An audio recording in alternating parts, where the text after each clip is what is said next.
You're about to watch ChatGPT answer a question before you even finish asking it, not after you stop talking, while you are still talking.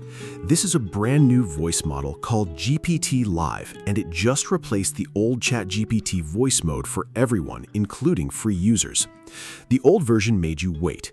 You spoke, then silence, then it replied. This one listens and talks at the same time, the same way a real person does on a phone call. That single change fixes almost everything that made AI voice chat feel robotic.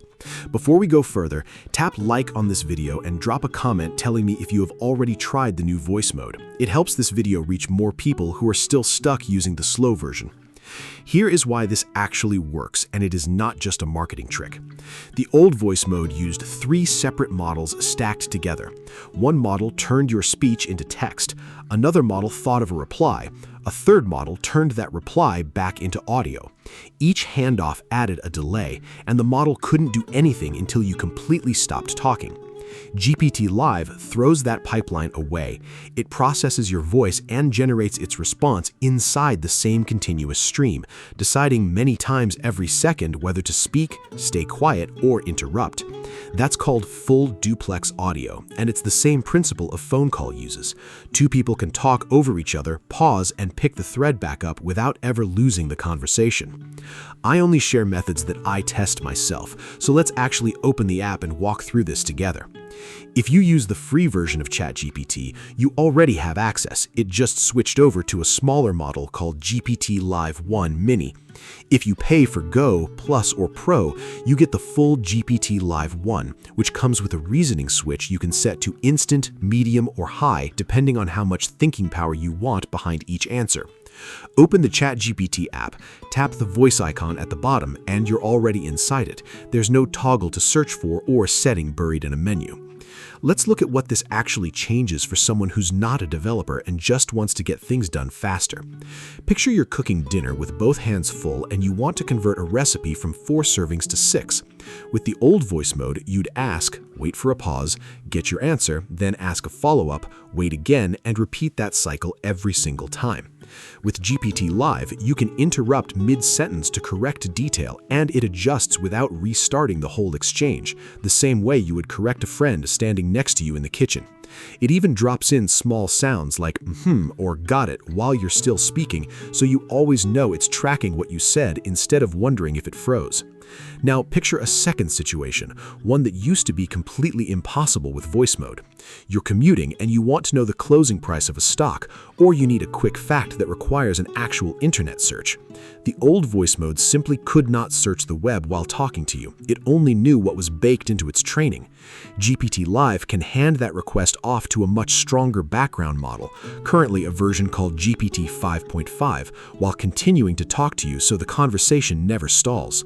Once the search finishes, it folds the answers straight back into what you were already discussing, and you never notice the handoff happening. On a benchmark that specifically tests web search inside a conversation, the older voice system scored under 1%, and this new one scores above 75%, so this is not a small tweak, it's a different category of tool. Here's the mistake almost everyone makes the first week they try this, so pay attention here. People assume they can show ChatGPT their screen or point their camera at something while talking, because that used to work in the older advanced voice mode. GPT Live does not support video or screen sharing yet at launch, so if you need to show it a document, a photo, or your screen, you have to manually switch back to the legacy voice mode inside the app's settings. Skip that step and you will sit there repeating yourself, wondering why it keeps saying it cannot see anything, when the real issue is you are simply in the wrong mode for that task. Now, here's the golden tip, and this is the part that actually separates casual users from people who get real value out of this tool. Do not treat GPT Live like a search engine you talk to. Treat it like a thinking partner you interrupt on purpose. The entire architecture was built around interruption, so the fastest way to get a sharp answer is to let it start talking, then cut in the moment it drifts towards something you already know and redirect it toward what you actually need. Try this specific approach.